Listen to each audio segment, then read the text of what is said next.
Hello दोस्तों, स्वागत है आपका इंडियन ग्रोथ स्टडी। कैसे आप लोग? उम्मीद करते हैं बहुत अच्छे होंगे। चलिए, जो हमने आपको सीटेट का मैटर भी खूब सारा दे दिया है, 20-22 क्लास भी हमने आपको अच्छे से बता दिया है। और आपको हम पीवाईक्यू भी करा दिए हैं, लगभग 9 पीवाईक्यू वाला जो वीडियो है हमने अपलोड किया है। ठीक है, ये शायद 10वां वीडियो होगा पीवाईक्यू का। तो इससे के पहले वाला जो वीडियो गया है, आपको हमने सीटेट को कैसे आपको टेकल करना है, कैसे सॉल्व करना है, इसको हमने आपको मेथड बताया था। तो अब चलिए देखते हैं, आपको एग्ज़ाम हॉल में जब आपको पेपर मिलेगा तो पेपर को आप कैसे सॉल्व करेंगे। देखिए, पेपर को तो हमने ऑफलाइन, मतलब जो होता है पेपर, उसको हमने ढूंढने की कोशिश किया लेकिन हमें मिला नहीं।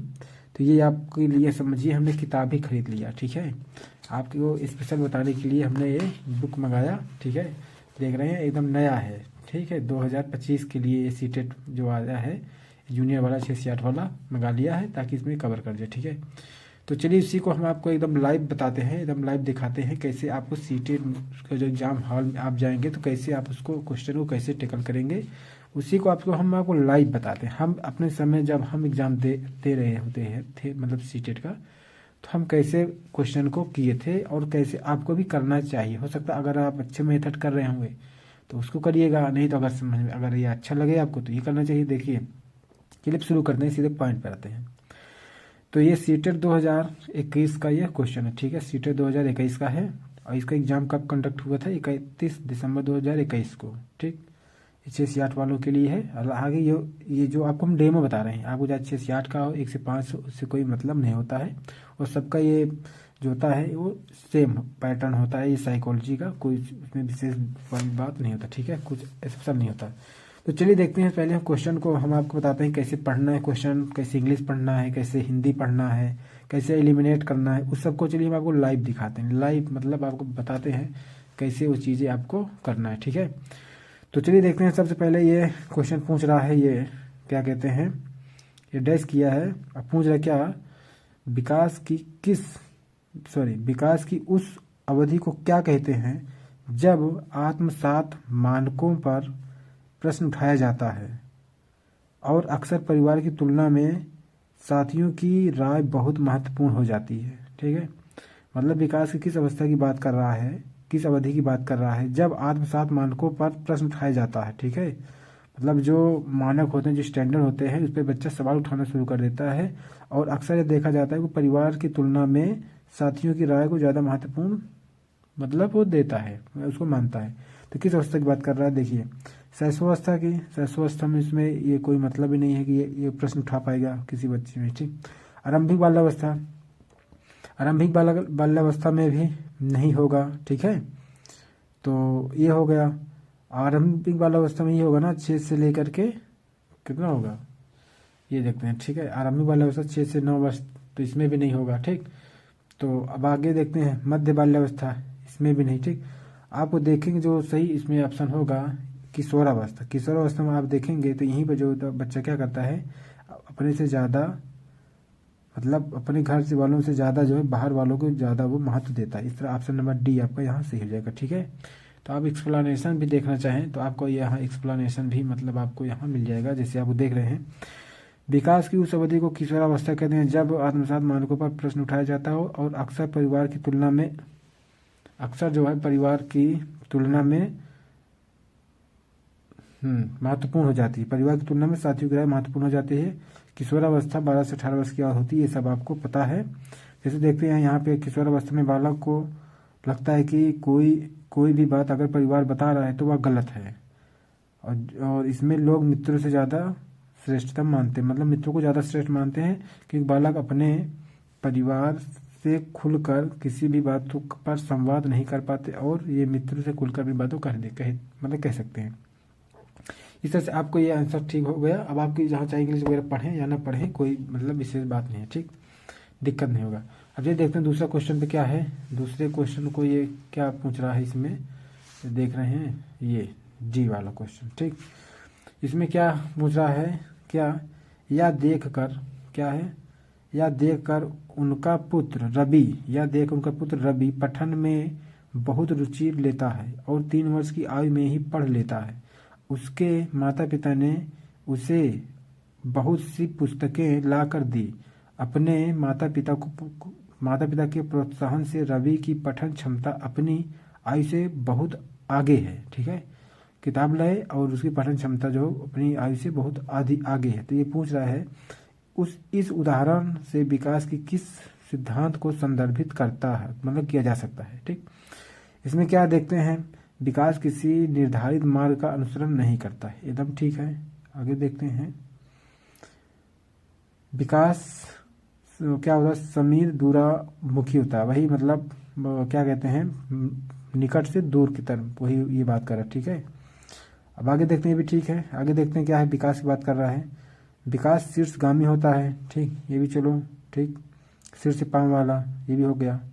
अब आगे देखते हैं क्या है, इसमें क्या है, विकास, देखिए विकास आनुवंशिकता और परिवेश मतलब वातावरण के बीच अंतः क्रिया का परिणाम। आपको बताए थे ना, जब वृद्धि विकास को प्रभावित करने वाला कारक बताए थे, तो आपको बताया था ना, जो विकास होता है आनुवंशिकता और परिवेश के बीच की क्या होता है, अंतः क्रिया का ये परिणाम होता है। ठीक, इस तरह से आपका यहाँ जो सबसे बेस्ट ऑप्शन होगा, जो एकदम बेहतरीन ऑप्शन, वो ऑप्शन नंबर आपका यहाँ डी हो जाएगा। ठीक है, अब ऑप्शन नंबर डी आपका यहाँ सही हो जाएगा। ठीक, तो इस तरह से अब आप देखते हैं, हालांकि ये भी सब सही है, लेकिन अब यहाँ बेहतरीन ऑप्शन जो होगा आपका सबसे यही होगा। ठीक, तो अब आपको देखते हैं आगे क्या है, यही चीज़ में भी है, इसको पढ़ने कोई व्याख्या कोई मतलब नहीं है। आप एक चीज़ नहीं कह सकते कि विकास जो होता है केवल आनुवंशिकता से निर्धारित होता है। ठीक है, या जो है क्या कहते हैं। ठीक, चलिए अब आगे देखते हैं क्वेश्चन क्या है,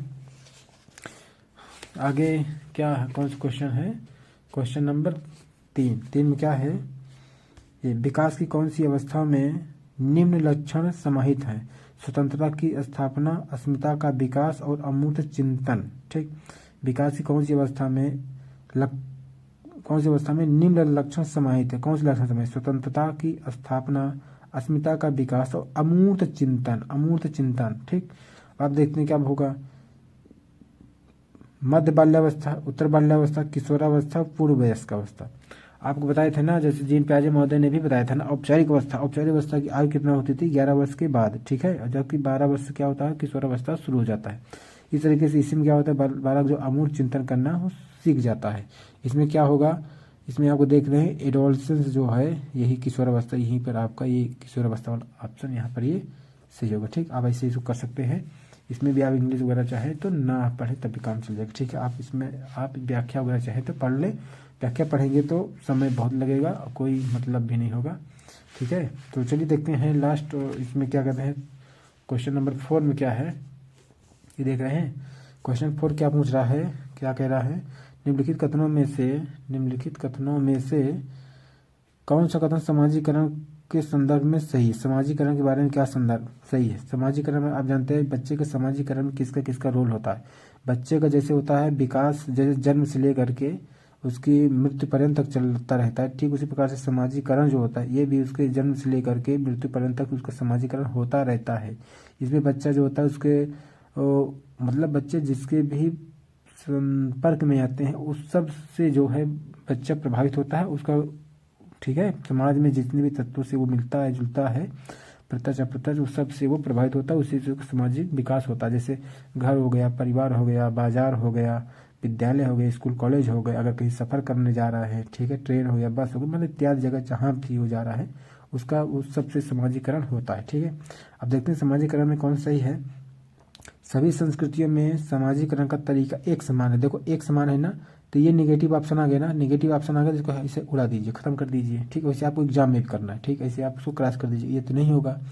आगे देखते हैं क्या है, समाजीकरण एक जटिल प्रक्रिया, एकदम सही है, जिसमें कई संस्थान बच्चों के जीवन में अलग अलग समय और अवस्थाओं पर प्रभाव डालता है, एकदम सही है। अभी आप इसको ऐसे टिक कर लीजिए, मतलब ये ऑप्शन सही है। ठीक है, इसको अभी हल्का टिक करिएगा, लेकिन आगे भी आप पढ़िए। ठीक है, आगे क्या कह रहा है, सी वाले ऑप्शन में मीडिया और परिवार समाजीकरण के द्वितीयक संसाधन है। देखिए मीडिया जरूर द्वितीय संसाधन है, लेकिन परिवार जो होता है प्राथमिक संसाधन होता है। इस आधार पर आप इसको भी आप कैंसिल आउट कर सकते हैं। ठीक, ये चीज़ हो गया।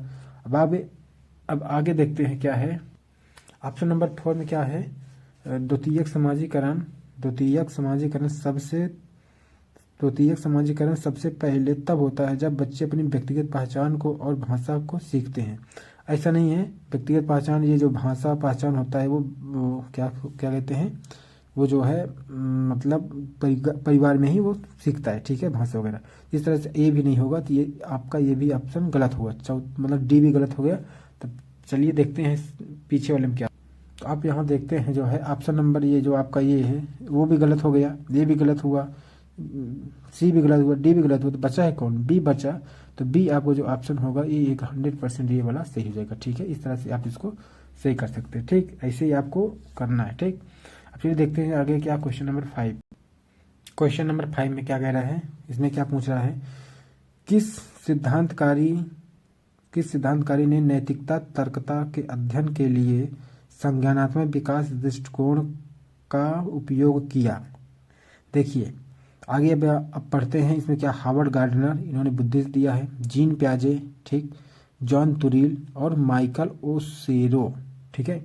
अब देखिए आप इन सब को नया नया सुन रहे हैं, ठीक है, ये भी नया सुन रहे हैं, ये भी नया सुन रहे हैं, लेकिन जीन प्याजे को आप सुन रहे हैं, ठीक। अब यहाँ देखियो, यहाँ कैसे आपको क्वेश्चन को सरल करना, आप किस तरह से इजी, मतलब क्वेश्चन के लैंग्वेज को आप सरल करके और उसके लैंग्वेज से भी आप ऑप्शन को बढ़िया से पकड़ सकते हैं जो सही वाला होगा, ठीक है। तो देखिए आपके लिए हो सकता है ये इनमें निम्न में से सिद्धांत है, नैतिक तर्कता, ये भी आपके लिए एकदम नया है, ठीक है, ये भी शब्द नया है, ये आपको मान लीजिए कभी आप सुने नहीं है, पढ़े नहीं है, फिर भी आप जो कैसे आपको सही कर सकते हैं, ये आपके लिए नया है ना, बिल्कुल नया आपका है, अध्ययन के लिए ये नया जरूर है। लेकिन आगे जैसे ये पूछे संज्ञानात्मक विकास का दृष्टिकोण, अब आप सोचो संज्ञानात्मक विकास का सिद्धांत किसने दिया था, गार्डनर तो दिए नहीं थे जी, ठीक है, तुरील तो दिए नहीं थे, ये तो दिए नहीं थे, ठीक है। इस तरह कौन दिया था, संज्ञानात्मक विकास का जो सिद्धांत दिए थे, कौन दिए थे, जीन प्याजे दिए थे। इस तरह से जो होता है आप इसके आधार पर जो क्या कहते हैं आप ऑप्शन को आराम से सही कर सकते हैं, ठीक है। आप देख रहे हैं ना, अगर इत्मीनान से पढ़ रहे हैं, रिलैक्स मोड में पढ़ रहे हैं, इजी उसकी लैंग्वेज आप समझ रहे हैं, तब भी आप क्वेश्चन को बना सकते हैं, ठीक है। तो चलिए देखते हैं अब आगे क्या है, 5 नंबर, 6 नंबर देखते हैं क्या है। 6 नंबर है, बच्चे दुनिया को लेकर अपनी समझ को सक्रिय रूप से निर्मित करते हैं। बच्चे दुनिया को लेकर अपनी समझ को सक्रिय रूप से निर्मित करते हैं। यह कथन निम्न में से किसने प्रस्तावित किया था। देखिए इसका भी हो सकता है आपको ना समझ में आ रहा होगा। अब देखो थॉर्नडाइक ने जो अधिगम से संबंधित बात किया है, ये जो कहानी शिक्षा मनोविज्ञान जन आपको इसको अच्छे से बता रही है, तो ये तो होगा नहीं, ठीक है। अब जैसे B.F. स्किनर, ये भी वही थे क्या, ये भी जो है अधिगम से रिलेटेड ये भी अपना मतलब दिए थे सिद्धांत, आप इनको भी ऐसे कैंसिल आउट कर सकते हैं, ठीक है। इसी को एलिमिनेट मेथड कहा जाता है, इसी को। अब आगे देखते हैं पावलोव महोदय देखते हैं। तो पावलोव भी जो होता है ये भी क्या है, ये भी संज्ञानात्मक विकास के मतलब व्यवहारवादी, संज्ञानात्मक विकास मतलब व्यवहारवादी जो अधिगम होता है इसके माध्यम से इन्होंने अपना प्रयोग किया था, कुत्ते पर किया था, ये भी बिल्ली चूहे पर किए थे, ठीक है। ये थॉर्नडाइक तो बिल्ली पर ही किया था। तो इस तरह आप देखेंगे तो यहाँ पर जो आपका हो जाएगा, आप देखिए अगर ना जानते हुए भी आप रिलैक्स मोड में रहेंगे, दिमाग को कूल रखे रहेंगे, तो इसके आधार पर यहाँ भी आपको जो ऑप्शन होगा, ऑप्शन नंबर सी, मतलब जीन प्याजे, मतलब उन्होंने कहा था कि जो बच्चे होते हैं अपनी समझ को सक्रिय रूप से निर्मित करते हैं, या कथन जो किसका है, जीन प्याजे में। इस आधार पर आपका क्वेश्चन नंबर यहाँ पर सी वाला ऑप्शन यहाँ पर सी हो गया, ठीक। तो देख रहे हैं कैसे इजी लैंग्वेज करके भी आप क्वेश्चन को कैसे बना सकते हैं, ठीक है। अब आगे देखते हैं क्वेश्चन नंबर 7 में क्या पूछ रहा है। 7 पूछ रहा है अध्यापन अधिगम के संदर्भ में निम्न में से कौन सी तकनीकी लेवाइगोस्की के समर्थन ने, मतलब लेवाइगोस्की ने समर्थन नहीं किया, किसका समर्थन नहीं किया। अब आप भी देखिए लेवाइगोस्की का हमने आपको अच्छे से बताया था, स्केल फोल्डिंग बताया था, MKO बताया था, और क्या कहते हैं पौंड बांधना बताया था, ठीक है, मचान बांधना, स्केल फोल्डिंग, ये सब चीज़ आपको बताया था। चलिए देखते हैं इसमें क्या है। तो इसमें पहला क्या देख रहा है, कोऑपरेटिव लर्निंग, मतलब सहकारात्मक अधिगम। देखिए आप इंग्लिश यहाँ पढ़िए, सहकारात्मक ही समझ में आ रहा था, कोऑपरेटिव मतलब जो साथ साथ मिल करके बच्चे को जब सिखाते हैं तो वो उसको पूछ रहा, ठीक है, इसका मतलब ये होता है जो साथ साथ बच्चे काम करते हैं, ठीक, कोऑपरेटिव। तो इसको भी उन्होंने बताया था, ठीक है, कि बच्चा जो है समूह में सीखता है, ये हो गया। पार्ट बांधना, ये तो 100% है क्योंकि ये तो एकदम फेमस है, जीन प्याजे का पार्ट बांधना, ठीक है, पार्ट बांधना, मचान बांधना, जैसे को आलम्बन भी कहा जाते हैं, ठीक है। तो इसको भी आपको होता है। आगे क्या है, असिस्टेंट लर्निंग मतलब सहायक अधिगम, मतलब किसी के मतलब मदद से वो कोई बच्चा जब सीखता है किसी से, जैसे ये आपकी जो स्कैफोल्डिंग होता है, जो पार्ट बांधना होता है, इसका मतलब यही होता है ना, जब कोई अधिक कुशल युक्त जो व्यक्ति होता है या परिवार कोई सदस्य होता है या जब शिक्षक हो गया, माता पिता हो या कोई भी हो गया, जब अधिक कुशल व्यक्ति जब बच्चे को जो है मदद करता है और उस मदद के माध्यम से बच्चा उस कार्य को भी करना करना सीख जाता है जिसको अकेले बिना मदद के नहीं कर सकता था, इसी को तो होता है स्कैफोल्डिंग। तो वही जो आप मदद वगैरह करते हैं, जो देते हैं हेल्प, मदद या डायरेक्शन देते हैं, वही तो होता है पार्ट बांधना। तो ठीक, ये भी हो गया, तो साथ वाला भी हो गया। लेकिन आपको ये जो होता है क्या है लास्ट वाला, प्रतिपादक अध्यापन मतलब एक्सपोजिटरी टीचिंग, तो ये वाला ऑप्शन आपको नहीं बताए थे, तो ये वाला क्या हो जाएगा, ये वाला ऑप्शन आपका गलत हो जाएगा। तो ये पूर्ण नहीं वाला पूछ भी रहा है, ठीक है, आपको नहीं वाला इसे मार्क करना है, ठीक है। जैसे आपको अगर आपने पूछ लिया ले वाइगोत्स्की ने समर्थन किया, तो आपने देखा कोऑपरेटिव नहीं, स्कैफोल्डिंग नहीं समझ में आया, तो आप सीधे इसको टिक कर देगा, इसको टिक कर दे तो सीधे आपको फ्री का एक नंबर चला गया। इसीलिए जो कहते हैं ना, जो आसान वाले क्वेश्चन नहीं गलत होना चाहिए। तो आसान वाले क्वेश्चन कैसे गलत होंगे, जब आप इसको ध्यान से नहीं पढ़ेंगे, मार्क नहीं करेंगे, तो क्या होगा, ये वाला गलत हो जाएंगे। जब गलत हो जाएंगे तो 40-45 वाला क्वेश्चन भी आपके 10-15 नंबर गलत हो जाएंगे। तो इसीलिए इस चीज़ को बचने के लिए ही आपको हमने इस तरह मेथड से आपको बता रहे हैं, ठीक है। तो चलिए देखते हैं अब 8 नंबर में क्या है। 8 नंबर में क्वेश्चन क्या पूछ रहा है, किसी एक पहेली की बात पर, पहेली के टुकड़ों को जोड़ते समय मीठी अपनी क्रियाओं को निर्देशित करने के लिए बोल बोल कर काम करती है, ठीक है, मतलब कोई काम कर रही है, बोल बोल कर काम करती है। आगे क्या लिखेगा, स्वयं को निर्देशित करने से संबोधित भाषा के प्रयोग को लेव वाइगोत्स्की किस रूप में संबोधित करते हैं। तो इसमें कहने मतलब है, कोई क्या है, ये मीठी अपनी कोई लड़की है, वो पहेली को सुलझा रही है टुकड़ों में जोड़ते समय, और अपने आप से वो बात कर रही है, खुद से बात कर रही है। तो ऐसे जो स्पीकिंग वो कर रही है, तो वो लेव वाइगोत्स्की ने इसको क्या दिया था, मतलब क्या नाम दिया है, वही पूछा। देखो इसमें आपको बताया था ईगोसेंट्रिक या आत्म केंद्रित, तो ये तो होगा नहीं, ठीक है, ये भी नहीं बताए थे वाइगोत्स्की महोदय। ठीक, आगे देखते हैं क्या है, निजी वाचन मतलब प्राइवेट स्पीच, या इसी के 1-2 स्पीच बताए थे ना। बच्चा क्या होता है, एक जो अपने आप से जो सीखता है, और दूसरा जो होता है दूसरे के माध्यम से जो सीखता है, ठीक है, जो भाषा दूसरे के माध्यम से सीखता है उसके वो बात कर रहे हैं, ठीक है। तो जो प्राइवेट स्पीच और एक्सटर्नल स्पीच मतलब अपने माध्यम से दूसरे माध्यम से सीखता, तो इसकी तो बात इन्होंने किया था, ठीक। तो इसको अभी आप आगे इसे कर लीजिए, ठीक है, ये सही होगा आपका। और आत्म केंद्रित जो होता है, ये फ्रायड महोदय ने ये सब मतलब फ्रायड ने एगोसेंट्रिक जैसे मतलब अहम पराहम में इसको दिया था, ठीक है, तो ये भी आपका नहीं होगा। तो निजी वाच मतलब प्राइवेट स्पीच दिया था। आगे क्या है, सोशल स्पीच, तो देखिए सामाजिक सांस्कृतिक का इन्होंने दिया था, लेकिन स्पीच की बात कर रहा है, वाचन की बात बोल रहा है, तो ये सामाजिक वाचन की बात नहीं किया था, ठीक है।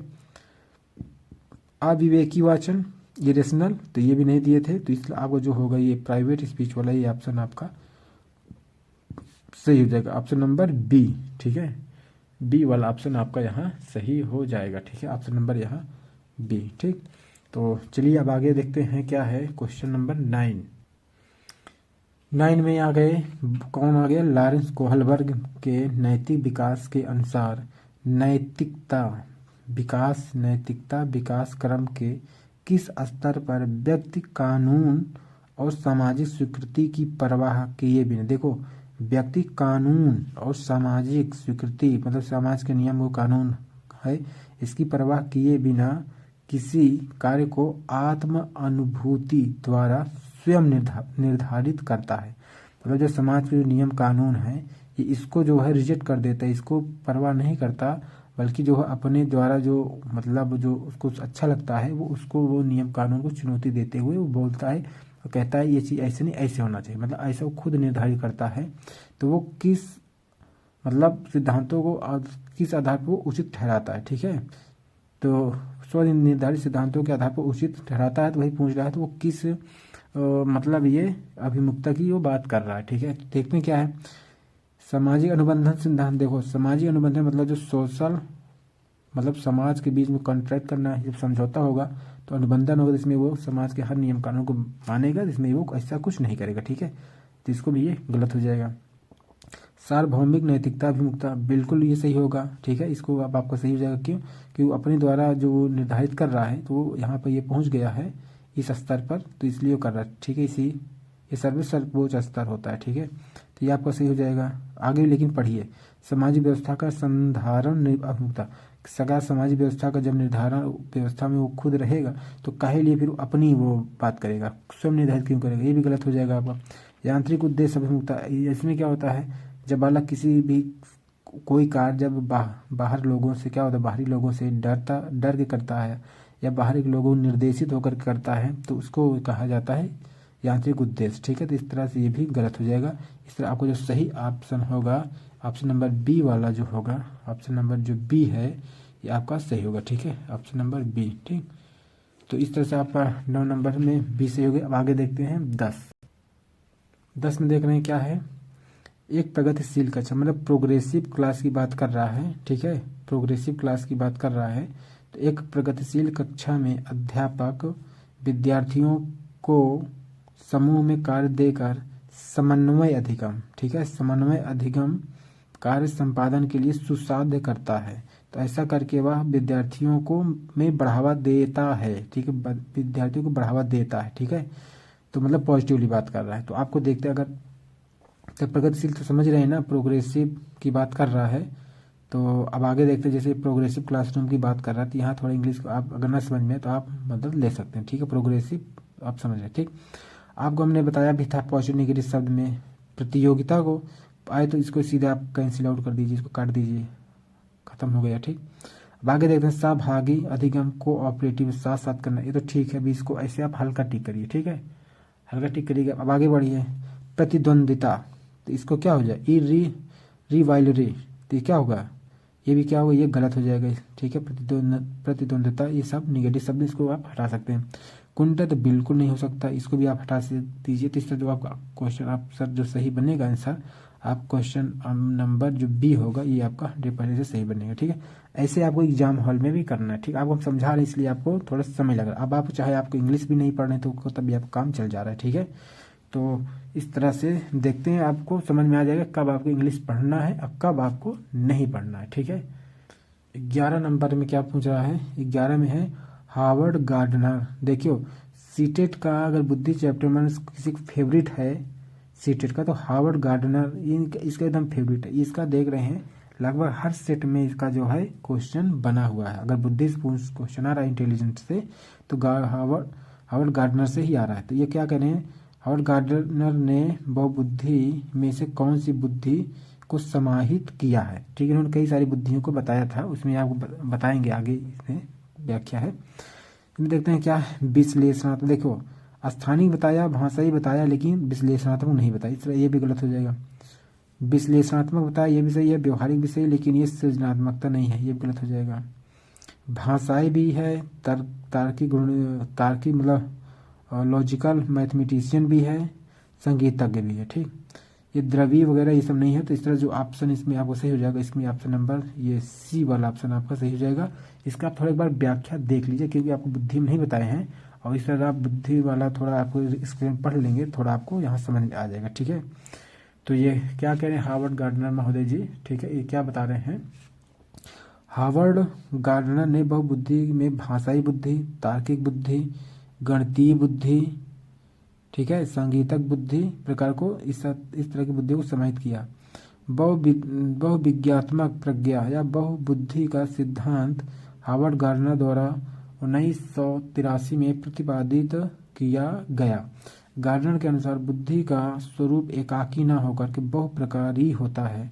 इन्होंने 8 प्रकार की बुद्धि बताई। पहले क्या बताए, वैयक्तिक बुद्धि, दूसरा क्या वैयक्तिक स्वबुद्धि, तीसरा संगीत बुद्धि, चौथा शारीर गतिक बुद्धि, स्थानिक बुद्धि, तार्किक गणितीय बुद्धि, भाषाई बुद्धि और प्राकृतिक बुद्धि। देखिए आपको यहाँ से वही बुद्धि का नाम आप जानते रहिए, जब भी पूछेगा इसे नाम ही पूछेगा, और बहुत बार ये सीधे पूछता है कि बहु बुद्धि का सिद्धांत किसने दिया, तो सीधे गार्डनर महोदय को आप लगा दीजिए, ठीक है। तो इतना आप जानिए, ठीक। चलिए बाकी देखते हैं क्वेश्चन नंबर 12, क्वेश्चन नंबर 24 4 इसमें क्या है आप समझिए, बच्चों में क्या है, बच्चों में जेंडर रूढ़िवाद के खंडन हेतु, मतलब जेंडर रूढ़िवाद के खंडन हेतु निम्नलिखित में से किसका प्रयोग टालना चाहिए, मतलब टालना चाहिए मतलब किसका प्रयोग नहीं करना चाहिए। आपको नहीं वाला ऑप्शन ही आपको यहाँ इंडिकेट करना, ठीक है, मतलब नहीं वाला, ठीक है, मतलब जो नहीं करना वही आपको करना, ठीक है। जेंडर रूढ़िवादिता का मतलब ये होता है कि जिसमें जैसे जो जो जैसे जो समाज के द्वारा जो काम, मतलब जो समानता किया जाता है वो मान लिया जाता है, वो काम वही लोग कर सकते हैं। जैसे ये होता है कि जैसे महिलाएं खाना अच्छा बनाती हैं, तो महिलाओं का काम, महिलाओं का काम ही होता है खाना अच्छा बनाए, झाड़ू चौका बर्तन यही वो करे, ठीक है। ऐसा ये समान धारणा जो बन जाती है, ये क्या है कि इसी को जेंडर रूढ़िवादिता कहते हैं। लेकिन जब वही महिला कोई अच्छा क्या करती है, अच्छा ड्राइवर, मतलब ड्राइवरिंग करती है, मतलब क्या कहते ड्राइवर हो जाती है, अच्छा पायलट बन जाती है, लोको पायलट बन जाती है, इंजीनियर बन जाती है, या अच्छा फाइटर बन जा रही है, तो इसी को जो क्या कहते हैं, यही जो क्या है जेंडर रूढ़िवादिता को वही जो है चैलेंज करने वाली वो बात होती है। तो वही पूछ रहा है कि बच्चों में जेंडर रूढ़िवाद के खंडन हेतु किसका प्रयोग टालना चाहिए। अगर मतलब जेंडर रूढ़िवादिता को टालना है तो आपको क्या करने से आपको बचना है, वही इसको आपको बात कर रहा है, ठीक है। इसमें कहने का मतलब है, मतलब ये है जो समाज के द्वारा जो भी मान्यताएं प्रचलित हैं कि ये महिलाओं के लिए है, महिला करें, पुरुष है तो पुरुष करें, उसको जो है चुनौती दे, उसको चैलेंज करे, उसको ना माने, उसको कुछ नया वो करे, उसी को कहते हैं जेंडर रूढ़िवादिता, ठीक है। चलिए देखते हैं पहला क्या है, क्या टालना चाहिए भैया। अन्य जेंडर के बच्चों के साथ संयुक्त अभ्यास करना, तो ये तो ठीक है, अच्छी बात है, ये तो आप करिए, कोई दिक्कत नहीं, ये पॉजिटिव वाला है, इससे कोई दिक्कत नहीं, तो ये आपसे नहीं होगा, आपको नहीं वाला ढूंढना है। गैर रूढ़िवादी गतिविधियों से जुड़े वयस्कों से अनावरण, तो बिल्कुल गैर रूढ़िवादिता का मतलब यह exposure the adult engage of the stereotypical, ये आपको बताया था ना, ये जब पॉजिटिव पूछे तो स्टेरियोटाइपिकल वाला आप इसको करिएगा, ये वाला एकदम सही होगा, ठीक। तो आपको नहीं वाला ढूंढना है, ठीक। नहीं वाले में आगे क्या है, लड़कियां कला में अच्छी होती हैं और लड़के गणित में उत्कृष्ट होते हैं जैसी वर्गीय उक्तियों का प्रयोग करना, ठीक है। आपको जब भी जेंडर रूढ़िवादिता को चैलेंज करना है तो आपको इस तरह की बातों से बचना चाहिए। आपको नहीं कहना चाहिए कला में लड़कियां उत्कृष्ट होती हैं और लड़के गणित में उत्कृष्ट होते हैं, तो इस तरह जो होता है आपको अगर खंडन करना है रूढ़िवादिता को तो आपको इसका प्रयोग नहीं करना चाहिए। और आपको नहीं वाला पूछ रहा है, ठीक है, क्या महिलाएं जो गणित में अच्छा नहीं होती, बिल्कुल होती हैं, ठीक है। तो इस तरह से ये आपका गलत हो गया। अब आगे भी लेकिन पढ़िए, इसका मतलब नहीं, आगे क्या है, विविध विविध जेंडरों के बारे में जन्मजात क्षमताओं और क्षमताओं की सामाजिक अभिज्ञता का समालोचनात्मक चर्चा करना। तो एकदम पॉजिटिव शब्द है, पॉजिटिव आपको ढूंढना नहीं है, इंग्लिश वाला ढूंढना है, मतलब निगेटिव वाला। अरे क्या है, क्रिटिकल डिसीजन, जो critical decision around inborn abilities and so क्या है, societal perception of abilities of various gender, ठीक है। तो इस तरह ये वाला सही होगा। आपको नेगेटिव वाला ढूंढ रहा है, नेगेटिव वाले में क्या है, ऑप्शन नंबर सी, तो सी वाला ऑप्शन यहाँ आपका यहाँ सही हो जाएगा, ठीक है, सी वाला, ठीक। तो हो गया 12 के बाद अब 13 देखते हैं। इसमें देख रहे हैं क्या है, एसर्शन दिया है और रीजन से पूछा, ठीक है। ये क्या है, एसर्शन और रीजन। इसमें क्या कह रहा है, एक अध्यापक को अपनी कक्षा में व्यक्ति भिन्नताओं को पोषित नहीं करना चाहिए। क्या लग रहा है आपको, इंडिविजुअल डिफरेंस को आपको मतलब उसका पालन नहीं करना चाहिए, तो क्या हो जाएगा, ये आपका गलत हो जाएगा। व्यक्तिगत भिन्नता तो जान है, रीढ़ की हड्डी है शिक्षण में, ठीक है। आपको इसको जैसे व्यक्तिगत भिन्नता हो गया, समावेशन हो गया, ठीक है, ये सब चीज़ क्या है, इसके बिना तो आप कल्पना भी नहीं कर सकते कि आपका अच्छी टीचिंग हो सकता है, ठीक है। तो ये क्या हो जाएगा, गलत हो जाएगा, ठीक। आगे क्या कह रहा है, प्रगतिशील शिक्षण का उद्देश्य, मतलब प्रोग्रेसिव एजुकेशन का उद्देश्य यह सुनिश्चित करना है कि सभी बच्चों को एक रूपी तरीके से, देख रहे हैं, एक रूपी तरीके से निर्देश दिए जाएं और मानक विधियों से उसका आकलन किया जाए। देखो यहाँ दो नेगेटिव शब्द आ गए। पहली बात, मानक विधि से कोई भी आप शिक्षण विधि आप मत करिए। दूसरी बात, एक रूपी तरीके से, तो ये भी आपको नेगेटिव है। इससे देखा जाए ये दोनों यहाँ पे गलत हो जाएगा, ठीक है। तो आपका जो सही आंसर आपका यहाँ मिल रहा है, तो देख रहे हैं तो ए और दोनों की सही व्याख्या, ये तो बिल्कुल नहीं, ये भी नहीं, ठीक है, ये सही, आर गलत है। ऐसे क्या होगा, ए और आर दोनों गलत है, ए और आर दोनों गलत हैं। यहाँ पे जो होगा ऑप्शन नंबर डी वाला ऑप्शन आपका यहाँ सही हो जाएगा। ठीक, तो 24-13 में डी हो गया। ठीक है, आगे देखते हैं। 14 नंबर क्या है, राष्ट्रीय शिक्षा नीति NEP 2020 में आकलन के संदर्भ में विद्यार्थियों के लिए किस प्रकार का प्रगति पत्र प्रस्तावित किया गया। ठीक है, NCF 2020 की बात कर रहा है, किस प्रकार की प्रगति पत्र का प्रस्तावित किया गया। ठीक है, इसमें क्या है, ऐसे प्रगति पत्र जिसमें विद्यार्थियों के प्रदर्शन को अन्यों की तुलना में, देखो यहाँ तुलना आ गया ना, तो तुलना के हिसाब से आप इसको गलत कर सकते। तुलना तो आपको करना ही नहीं है किसी से। ठीक है, आप भले NCF 2020 में आपको ना भी पढ़े, हाँ, आप पॉजिटिव निगेटिव के आधार पर भी बहुत सारे ऑप्शन को निगलेक्ट करके जो है आप सही ऑप्शन के एकदम करीब पहुंच सकते हैं। ठीक है, तो आगे देखते हैं क्या है, अगला आगे पेज में है, दूसरा ऑप्शन क्या दे रहा है, वर्ष पर्यंत पेपर और पेंसिल प्रशिक्षण से विद्यार्थियों के प्रदर्शन प्रगति पत्र। देखो वर्ष पर्यंत, ठीक है, report card student performance in paper and pencil test through year, मतलब वर्ष के अंत में की ये बात कर रहा है। तो ये भी आगे देखिए, ये भी आपको बताए थे। तो इस तरह से कोई ये जो है ये जो आकलन किया जाता है, क्या कहते हैं, मूल्यांकन जो किया जाता है, ये मूल्यांकन का अच्छा तरीका नहीं होता। जो होता है मूल्यांकन सही तरीका, वो सतत होता है, व्यापक मूल्यांकन होता है, जो आपको शिक्षण, जब आप टीचिंग स्किल आप जब टीचिंग कर रहे हैं तभी आप उसको जो है आप करते चलिए, जो अधिगम अक्षमताओं को आप दूर करते हुए चलिए, बीच बीच में बच्चों से क्वेश्चन वगैरह आप पूछते रहिए। ठीक है, तो ये हो गया। तो इस तरह आप पढ़े होंगे, तो उस तरह से आप इसको भी आप निगलेक्ट कर सकते हैं, ये भी नहीं होगा।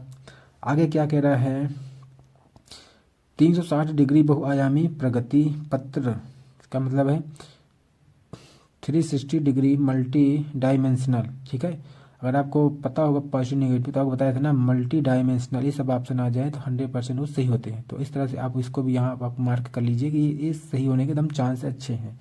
आगे देखते हैं क्या है, योगात्मक एक आयामी प्रगति पत्र। देखो यूनी डायमेंशनल कह रहे हैं, एक की बात कर रहा है, ये बहु की बात कर रहा है। तो इस तरह देखेंगे तो ये भी आपको इस आधार पर पॉजिटिव नेगेटिव से भी गलत हो जाएगा, और बाकी आप तो सही आंसर होगा आपका आंसर नंबर सी वाला, यहाँ सही हो जाएगा। ठीक है, सी। ठीक, तो आप इसको चाहें तो इसका ये देख भी सकते हैं, लेकिन कोई देख सकते हैं जैसे नई ये है ना, जैसे NCF कह रहे हैं, नई शिक्षा नीति NEP 2020 में आकलन के संदर्भ में विद्यार्थियों के लिए 360 बहुआयामी प्रगति पत्र प्रस्तावित किया गया है। नई शिक्षा नीति 2020 के अनुसार स्कूल आधारित मूल्यांकन के लिए सभी छात्रों के प्रगति कार्ड, जिसे स्कूलों द्वारा अभिभावकों को सूचित किया जाता है कि पूरी तरह से नया रूप दिया जाएगा। प्रगति कार्ड समग्र 360 डिग्री बहुआयामी के वर्तमान रिपोर्ट कार्ड में ये सब है, तो आप इसको पढ़ सकते हैं। और तो चलिए आगे देखते हैं, क्वेश्चन नंबर क्या है, आगे देखते हैं क्या है। क्वेश्चन नंबर 15 में क्या कह रहा है, आलोचनात्मक सोच, मैं क्रिटिकल थिंकिंग पूछ रहा है ना, क्रिटिकल थिंकिंग ये बात कर रहा है। ठीक है, ये आप यहाँ देख सकते हैं, क्रिटिकल थिंकिंग, यहाँ इंग्लिश में देख सकते हैं, क्रिटिकल के सोच के आकल। ठीक है, आलोचनात्मक सोच का मूल्यांकन करते हैं, कैसे करेंगे, a + b का whole square, a + a b का होल का सूत्र क्या है, अगर ये आप पूछ सकते हैं तो इसमें क्या होगा, कोई बच्चा याद करके रट करके आपको सुना सकता है, क्या उसके क्रिटिकल थिंकिंग का डेवलपमेंट हो गया, तो ऐसा नहीं हो सकता। ठीक है, ये गलत हो जाएगा। मीथेन का रासायनिक सूत्र CH4 अगर लिख दिया कोई, तो क्या लग रहा है कि वो एकदम क्रिटिकल थिंकिंग करने लगा, तो ये भी नहीं है भाई, तो ये भी आपका गलत हो जाएगा। ठीक है, ये भी आप कैंसिल आउट करिए।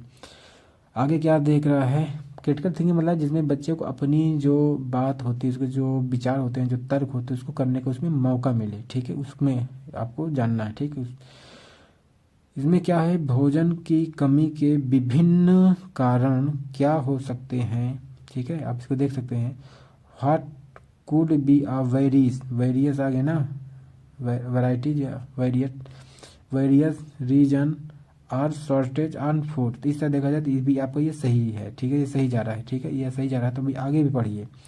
हिमनद के निक्षेपण को क्या कहा जाता है? भाई इसको हिमनद के निक्षेपण को आप क्या कहा जाता है एक लाइन पर बता दोगे तो क्या हो जाता है, फैक्ट बेस है, तो फैक्ट बेस वाला भी आपका गलत होगा। इस तरह ऑप्शन नंबर जो सी होगा ये आपका एकदम सही हो जाएगा।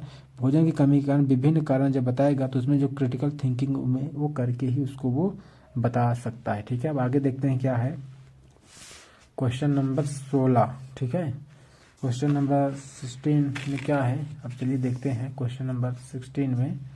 ठीक है, तो क्वेश्चन नंबर 16 में क्या है, एक कक्षा में शिक्षार्थी जिन्हें वाचन वैकल्य, देखिए वाचन वैकल्य दिक्कत होगा ना, आप इसकी इंग्लिश देखिए, आप यहाँ इंग्लिश पढ़ सकते हैं। ठीक है, वाचन वैकल्य का देखेंगे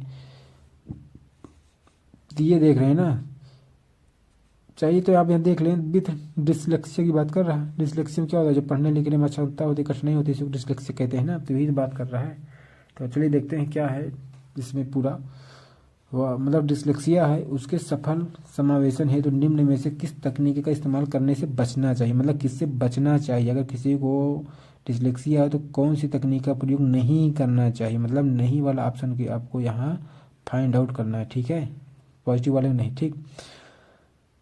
ठीक है, उसको पढ़ने लिखने में समस्या है तो क्या करने से बचेंगे, हस्तलिखित कार्यों को जमा करने की सख्त सख्त समय सीमा ने, देखिए निगेटिव आ गया ना सख्त, आप इसी के माध्यम से एक वाले से आप इसको कैंसिल कर सकते हैं, नहीं या ये नहीं है तो आपको नहीं पूछ ही रहा, तो आपको यहाँ देख रहे हैं जान गए, आपका यहाँ पे जो है पहले ऑप्शन में मिल गया सही वाला ऑप्शन, तो आप इसको टिक कर लीजिए कि एकदम सही आपका होगा, लेकिन फिर भी आप चारों ऑप्शन पढ़िए एक बार। ठीक है, तो एक बार जरूर पढ़िए, ज़्यादा समय नहीं लगे। जैसे कक्षा में नोटिस बनाने की जगह आवाज़ रिकॉर्डर के इस्तेमाल की अनुमति देना, ठीक है भाई, पढ़ने लिखने में दिक्कत हो रहा है तो उसको कर सकते हो, ये भी सही है।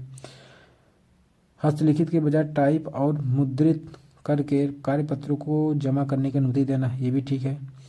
व्यक्तिक गति के अनुसार, वही मतलब इंडिविजुअल डिफरेंस की बात कर रहा है, व्यक्तिक गति के अनुसार पठन और लेखन का अवसर प्रदान करना, एकदम मतलब पॉजिटिव वाले, ये भी पॉजिटिव शब्द है, ये भी पॉजिटिव है, ये भी है, ये भी है, लेकिन ये निगेटिव है सख्त वाला, तो इस तरह जो होगा आपका आंसर नंबर ए वाला सही हो जाएगा। ठीक है, आंसर नंबर ए आपका सही हो जाएगा। ठीक, तो चलिए देखते हैं आप अब आगे क्या है। 17 में देखते हैं क्या है, 17 वाले में पूछ रहा है अधिगम संबंधी वह कठिनाई जिसमें कम देर तक ध्यान केंद्रित हो जाए, मतलब ये गजनी हो जाए। ठीक है, उसको किसी चीज़ में मन न लगे, ध्यान केंद्रित हो जाए, कम देर तक उसे हो जाए, तो आवेगशीलता हो और निराशाओं के प्रति कम सहिष्णुता हो, निम्नलिखित में से किसकी ओर इशारा करती है। ठीक है, मतलब कम देर तक वो ध्यान केंद्रित करता है। अब देखते क्या है, attention deficit hyperactivity disorder, अवधान न्यूनता अतिक्रियाशीलता। ठीक है, आपको देख रहे हैं आपके आंसर क्वेश्चन में ही आंसर छिपा है, आप देख रहे हो।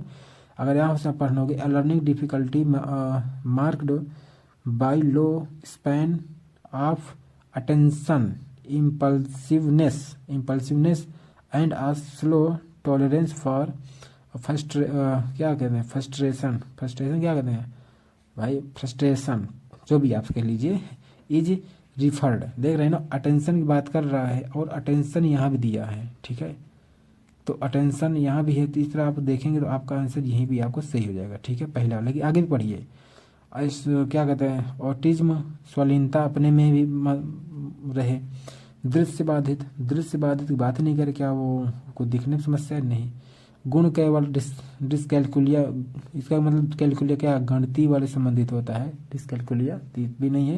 इसका जो ऑप्शन नंबर वहाँ का पहला वाला ऑप्शन है ये वाला सी जाएगा ऑप्शन नंबर 1। ठीक है, तो चलते हैं आगे क्या है क्वेश्चन नंबर 18। क्वेश्चन नंबर 18 में पूछ रहा है क्या, निम्नलिखित में से वह कौन सी स्थिति है जिसमें तार्किकता, ठीक है, रीजनिंग, अधिगम, लर्निंग, समस्या समाधान प्रॉब्लम सॉल्विंग के साथ साथ व्यवहार समायोजन को, जिसमें सामाजिक और व्यवहारिक कौशल सम्मिलित है, महत्वपूर्ण रूप से बाधित रहता है। भैया किसमें बाधित रहता है, कैसे लोगों में बाधित रहता है, उसमें अधिगम की समस्या होगी, समस्या समाधान भी नहीं कर सकता अपना, तार्किकता भी नहीं होती, तो इसमें कैसे होगा। ठीक है, श्रवण क्षति, देखो उस सुनने उनने से कोई बात तो कर नहीं रहा है, तो इसको भी आप हटाइए। दृश्यात्मक दिखने से भी कोई बात नहीं कर रहा है। लोकोमोटर या कोई सूक्ष्म या कोई बड़ी चीज़ को सीखने की बात तो कर नहीं रहा है। ये सारा समस्या कहाँ हो जाएगी आपका, इंटेलेक्चुअल डिसबिलिटी, मतलब बौद्धिक जो क्षति होगी, दिमाग जो होगा, मतलब मंद बुद्धि या पिछड़ा जो होगा, उसी में ये सब चीज़ें होंगी। ठीक है, चलिए अब देखते हैं।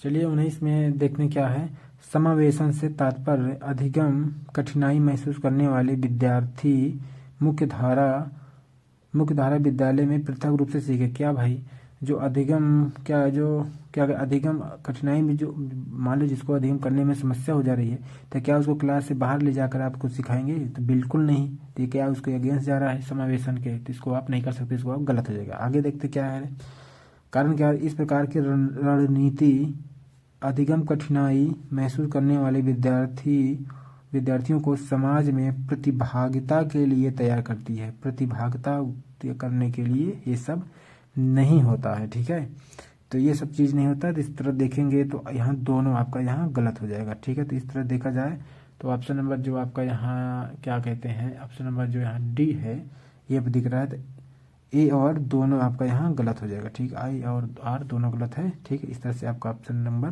डी वाला सही हो जाएगा। ठीक, चलिए अब आगे क्या है, क्वेश्चन नंबर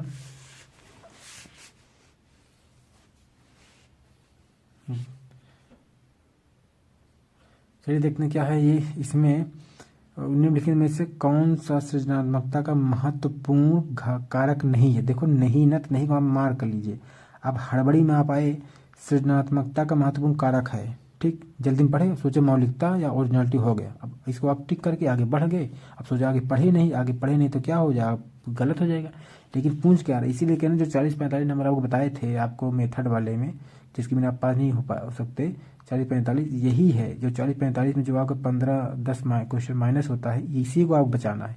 ये सब एकदम सरल वाले क्वेश्चन है, आपको यहाँ गलत नहीं करने। जब यही 10-15 क्वेश्चन बचे रहेंगे तो आप तो ऑटोमेटिक जो है आपका जो है 100+ तो आराम से हो जाएगा। ठीक है, तो चलिए देखते हैं क्या है, सृजनात्मकता का महत्वपूर्ण कारक नहीं है भैया। ठीक है, नहीं पूछ रहा, मौलिकता ओरिजिनलिटी दे तो होता है, तो ये है। ठीक, देखो अब लोग यहाँ भी दिक्कत कर जाएंगे, जैसे अपसारी अभिसारी बताए थे, तो अपसारी तो पॉजिटिव होता है, ये क्या होता है, ये अभिसारी होता है। अभिसारी क्या होता है, समस्या के जो समाधान होता है उसके एक ही पहलू के बारे में सोचता है, तो उसी को अभिसारी कहते हैं। ये उतना अच्छा नहीं होता। ठीक है, ये जो है जो पुराने प्राचीन जो ढर्रे होते हैं, परंपरागत जो ढांचे होते हैं, उस पर आधारित होता है। ठीक है, तो इस तरह कर रहे हैं तो कोई आपको विशेष नया नहीं कर रहे हैं, तो ये आपका होगा।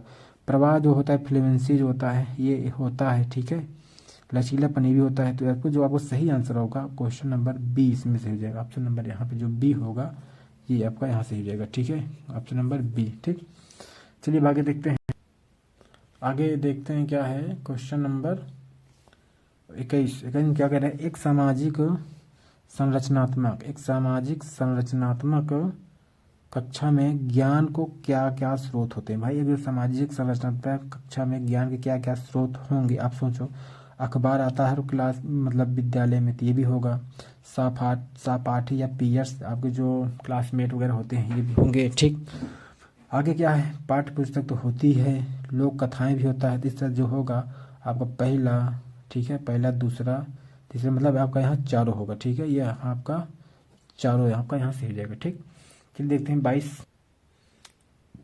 इसमें है अधिगम की सक्रिय संलग्नता के लिए आवश्यक है। भाई आवश्यक है, जरूरी है, मतलब active engagement of learners involve. ठीक है, आप सक्रिय रूप से सीखेंगे तो क्या क्या जरूरी होता है। ठीक है, पहला क्या पूछ रहा है, अन्वेषण और पूछताछ, इंक्वायरी एंड क्वेश्चनिंग। एकदम सही बात है, जब बच्चे आप सक्रिय रहेंगे तो आप बार बार क्वेश्चन पूछेंगे और कुछ ना कुछ आप खोजबीन करते रहेंगे। तो ये इस तरह आपका ये सही हो जाएगा। ठीक है, ये आपका हो गया। तो आप ये सोचो, जो क्वेश्चन में एक ना ऑप्शन ना हो उसको आप चाहो तो रिजेक्ट कर सकते हैं। ठीक है, आप उसको रिजेक्ट कर सकते हैं जिसमें एक ना हो। देख रहे हैं, एक इसमें भी है, इसमें भी है, इसमें भी है, इसमें भी है, लेकिन इसमें नहीं है। तो एक ना होने की वजह से आप इसको वैसे निगलेक्ट कर सकते हैं। तो इस तरह देख, ऑप्शन नंबर 3 बचा, 3 ऑप्शन बच गया ना एक। ठीक, आगे देखते हैं क्या है, जो आपको कन्फर्म हो पहले उसी को आप देखा करो। जैसे हो गया पुनरुत्पादन और प्रत्यास्मरण। देखो रहे हो, प्रत्यास्मरण आ गया ना, स्मरण आपको बताया, स्मरण हो गया, याद करना हो गया, रटना हो गया, ठीक है। तो ये सब क्या होते हैं, ये सब नेगेटिव टर्म है। नेगेटिव टर्म है तो आप इसको दो वाले को रिजेक्ट करो। दो वाला बिल्कुल नहीं हो सकता, इसमें करने के लिए बात कर रहा है। आप सोचो जिसमें ऑप्शन जिसमें जिसमें दो होगा उसको आप रिजेक्ट करिए। तो दो किसमें किसमें है, यहाँ भी दो है, देख रहे हो ना, तो आप इसको हटाओ। यहाँ भी दो है, इसको भी हटाओ। इसमें भी दो पहले से था, ये तो ऑलरेडी हट चुका है। बचा क्या, अब ऑप्शन नंबर ये सी, 1 3 4, इससे जो होगा 1 3 4 सी वाला ऑप्शन सही हो जाएगा। देखिए आप एक निगेटिव टर्म से आप पूरे आंसर को आप अच्छे से फाइंड आउट कर सकते हैं, ठीक है। तीसरा ऑप्शन नंबर सी आपका यहाँ सही हो जाएगा। अब आगे पढ़ो या ना पढ़ो कोई मतलब नहीं है। प्रयोग संप्रयोग और चिंतनशीलता तो हो गई ही भाई। बहस में डिबेट और डिस्कशन ये तो होगा, ये तो आपको बताए थे, ठीक है। चलिए क्वेश्चन नंबर 23 देखते हैं क्या है। अधिगमकर्ताओं को एक संसाधन समृद्ध, देखो अधिगमकर्ताओं को एक संसाधन समृद्ध वातावरण में अधिकतम स्वतंत्रता की अनुमति देना और अपने लिए स्वयं ही ज्ञान की संरचना हेतु सुसाध्य करना किस उपागम की ओर इशारा करता है, ठीक है। मतलब जो अधिगमकर्ता जो बच्चे होते हैं उनको क्या होता है, समृद्ध वातावरण में अधिकतम स्वतंत्रता की अनुमति दीजिए, जैसे फ्राबेल महोदय बताते हैं, ठीक है। अनुमति देना और अपने लिए स्वयं ही ज्ञान, मतलब खुद से ही वो क्या कहते हैं, वो ज्ञान को वो मतलब संरचना कर सके, निर्माण कर सके। तो ऐसे जो उपागम की मतलब क्या इशारा करता है, तो इसको देखते क्या है, खोजी अधिगम, डिस्कवरी, लर्निंग। तो ये तो आपका ठीक है, ठीक है। जब बच्चे स्वतंत्र रूप से घूमेंगे टहलेंगे, ठीक है, जैसे प्रॉब्लम महोदय ने किया है कि बच्चे क्या होता है, आप बच्चे जो होते हैं क्या होते हैं, जो अध्यापक होता है वो माली रूपी क्या होता है, वो टीचर होता है। अध्यापक को माली माने और बच्चों क्या माने, माली रूपी पौधा माने, ठीक है। इसी तरह ये बात करते हैं। तो इसमें जब होगा तो बच्चे खोजी अधिगम के होंगे। आगे क्या पूछे, पाठ्य पुस्तक केंद्रित नहीं होगा, क्यों, क्योंकि यहाँ बच्चे का अनुसार है। आगे क्या प्रतिपादक अध्यापन, ये भी नहीं होगा। व्यवहारवादी, ये भी नहीं होगा, ठीक। तीसरा आपका जो होगा ऑप्शन नंबर पहला वाला ऑप्शन सही हो जाएगा, ऑप्शन नंबर ए वाला, ठीक है। खोजी अधिगम मतलब ऑप्शन नंबर ए, ठीक। चलिए देखते हैं 24 में क्या है, बच्चों में वैकल्पिक धारणाएं, ठीक है। वैकल्पिक धारणाएं की बारे में बात कर रहा है, अल्टरनेटिव कॉन्सेप्शन की बात कर रहा है, ठीक है। तो क्या कह रहा है, निर्मित होना असामान्य है, ठीक। चलिए चीज नहीं समझ में कोई दिक्कत नहीं, आगे बढ़िए। पूर्ण रूप से विसंगति व त्रुटिपूर्ण है, तो ये भी आप हटाइए, ये भी त्रुटिपूर्ण तो नहीं होगा, ठीक है। बच्चों में वैकल्पिक धारणा त्रुटिपूर्ण ये सब नहीं। आगे क्या कह रहा है, उनके अंतः प्रज्ञाजन्य सहज ज्ञान के सिद्धांत को दर्शाता है। देखो ये सहज ज्ञान है तो ये क्या है, आपको ये पॉजिटिव शब्द है, आप इसके आधार पर भी आप इसको थोड़ा सही मानिए। आगे बढ़िए। अध्यापिका द्वारा ध्यान नहीं दी जानी चाहिए, बिल्कुल गलत। ध्यान दी जानी चाहिए, ये भी गलत हो गया, ये भी गलत हो गया। जिसमें क्या, निर्मित होना असामान्य, बिल्कुल गलत भाई। क्या क्यों जो ज्ञान निर्मित हो जाए क्या असामान्य गलत है, ये नहीं है। तो क्या हो जाएगा, ऑप्शन नंबर आपका यहाँ पे सी की ओर पूरा इंडिकेट कर रहा है, तो आपका सी नंबर ऑप्शन बन सकता है। इसलिए कहते हैं आप लैंग्वेज को ज़्यादा से ज़्यादा अगर इजी कर सकते हैं तो क्वेश्चन वो खुद ही आपको बता देगा कि ये ऑप्शन सही हो जा रहा है, ठीक है। चलिए आगे देखते हैं क्या है। 25 में देखते हैं क्या है।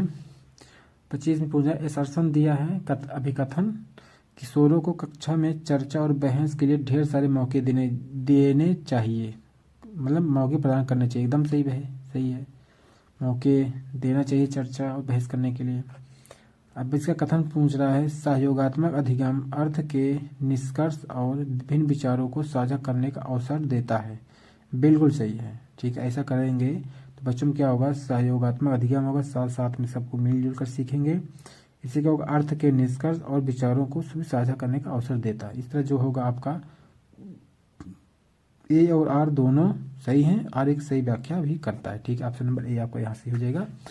आगे भी आप पढ़ सकते हैं ए और बी दोनों, जब भाई दोनों सही हैं तो व्याख्या भी सही है, तो इसका कोई मतलब नहीं थी, तो अपने आप रिजेक्ट हो जाता है। अब आगे देखते हैं 26 में है, विद्यार्थियों में संज्ञानात्मक परिवर्तन को प्रोत्साहित करने के लिए एक शिक्षिका को क्या करना चाहिए।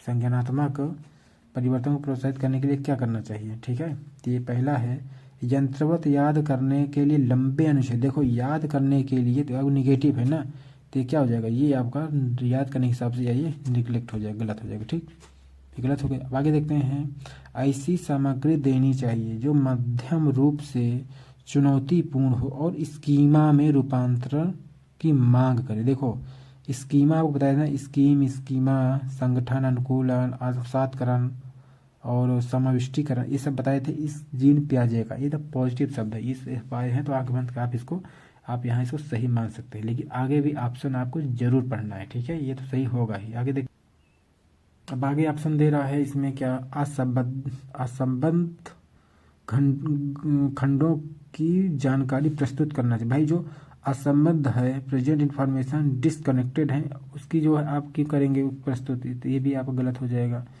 इसमें क्या है, ऐसे कार्य देना चाहिए जो जो बच्चों में वर्तमान संज्ञानात्मक स्तर से अत्यधिक ऊंचे, बिल्कुल नहीं, अत्यधिक ऊंचे कैसे देंगे, तो ये भी आप गलत हो जाएगा। स्कीम, स्कीमा वाला आपका सही होगा। ठीक है, ऑप्शन नंबर बी। ठीक है, आगे देखते हैं।